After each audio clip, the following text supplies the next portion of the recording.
Anyways, what have I been doing? I had a wonderful week. I want to thank everybody who came out to the Oddball Tour, 15,000 strong, coming out to the to Jones Beach, amazing arena out there. I'm not going to call it by the stupid Best Buy, whatever name they give it, but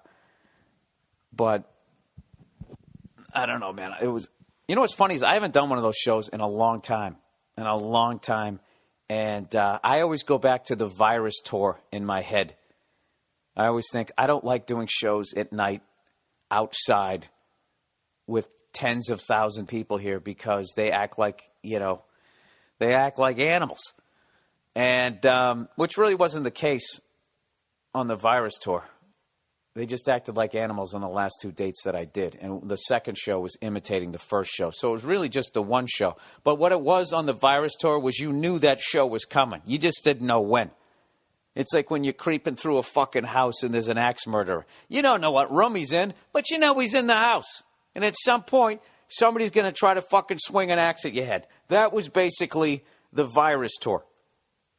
And so I think whenever I go to do those, I kind of have like my fucking comedy Vietnam flashback, and I don't know. And I went out there and I was pleasantly surprised. The crowd was unbelievable, like 15,000 people, and you could take them wherever you wanted to go. I actually brought them down at one point. I brought them down, like a song for the little breakdown, the Bob Seger part where he fucking sings about how many years went by. All right, 20 years, where'd they go? 20 years, I don't know where they're gone. Yeah, you do, Bob. They went up your nose. You're out there having a fucking orgy. Yeah, the decades kind of fly by when you live in the rock-style lifestyle. Can you stop bringing us down? You're supposed to be up there acting like you're having the time of your life, remembering everything. Don't fucking come down to my level in the crowd and tell me that you're also wondering what the fuck you're doing with your life. You know what that says to me, Bob? There's no hope. Anyways, so I was on arguably one of the best lineups I've ever been on, at least since I did the Virus Tours back in the day. You guys want to compare? You want to compare stand-up lineups? Let's start a fucking internet argument here with the lineups of both shows. This is like arguing Super Bowl teams. Who would you rather have, dude? Would you rather have the 85 Bears, the fucking 79 Steelers, or any team with Tom Brady on it? I just fucking threw that out there because so many people hate him. His cleft chin. All right, so let's compare lineups. All right, so back in the day, all right, that Virus Tour, the Philly show, as much as I can remember of it, which was a long time ago. Which, by the way, there's been more goddamn horse shit written about that show. Some guy wrote this all fucking bullshit about what happened that night when I got booed. And I actually tweeted back to him the correct story, and then he just retweets it. Like nothing means anything to anybody. No, oh, hey, sorry, I got it wrong. This dude tried to say that Bobby Kelly got booed before me, Dom got booed before me, and then I was standing backstage with Opie and Anthony, and I said, they ain't doing that to me. Like a Popeye. I have my little spinach here. Everything comes back to the sea. Popeye, the sailor, man. The fucking sailor. Yeah, that didn't happen. Bobby had a great set that night. Dom, they booed for like 30 seconds, and he told him to shut up, and he goes, why would you think I would ever leave? And I was sitting backstage going, I don't want to fucking do this. Nervous as hell. And then I went out there, and I opened with a bad cell phone joke. And then they started booing me, and then what happened? That's what happened. And then Jim Norton went out after me and never addressed it and fucking killed. That is what happened. That is what happened. The first guy got booed at 7 o'clock, and then everybody else had good sets, and then I got booed. like 3 hours later. All right? That's what happened. That is what happened. Okay? For the final fucking time. That is what happened. I can't stand no more. Arr, matey. No, it was real. I was backstage. I don't want to do this, man. I didn't need to be here.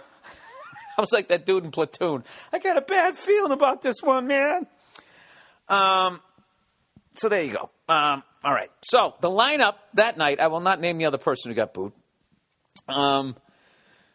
It was, let me see if I can remember.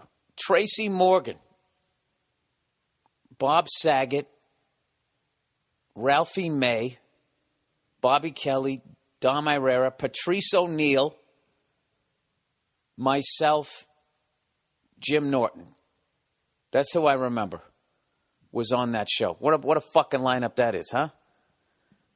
Patrice, the greatest comic of, my generation, as far as I'm concerned. I mean, that's fucking Murderer's Row right there. And I came out like Neil O'Donnell.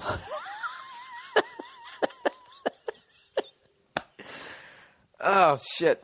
All right, and then last weekend, I went on a show, and we had, let's see here, Sarah Silverman, Hannibal Buress, Louis C.K., Dave Attell, myself, Jeff Ross,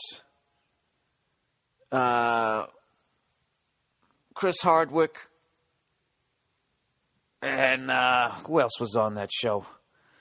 Oh, some younger comic, and I fucked up. What the fuck's his name? The youngster there. And the youngster there, the rookie, the young fella there, right? Who do you like? Who do you like better? That was a fucking both shows. You know what I mean? Come on. Those are two of the sickest shows I've ever been on. So anyways, I went out there. I didn't get a picture with anybody backstage. What an asshole. At one point, I'm talking to Louie and Dave, like two of my biggest stand-up heroes, and I got a fucking iPhone on me, and I never thought to be like, hey, let's get a picture. I never thought to do that. Now, I don't know, these next weekend, I'm doing more of them to pay for the funny pit. I don't want to get into that. I'm not even going to get into that because there's no comedy left in this project. Oh, Jesus. When the job is done, I'm going to go downstairs, and I'm not going to have any money to refurnish it, and I'm just going to stand down there, and in the echo, I'm just going to start weeping.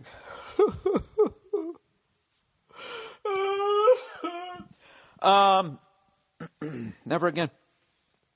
Never again. I understand why nobody did shit to this house, because to try to fix it is ridiculously expensive, and I am done with it. So anyways, I went out there. I had a great time. I was trying out new material, and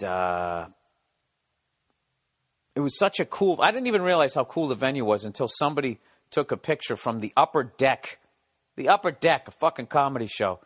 How that venue... I'll tweet it out on the Monday Morning Podcast Twitter handle there, whatever the fuck you kids say, at the MM Podcast. Join our Twitter following. We're already up to 10,000 followers. You know, 10,000 more, we can start a church. You guys will start calling me Father.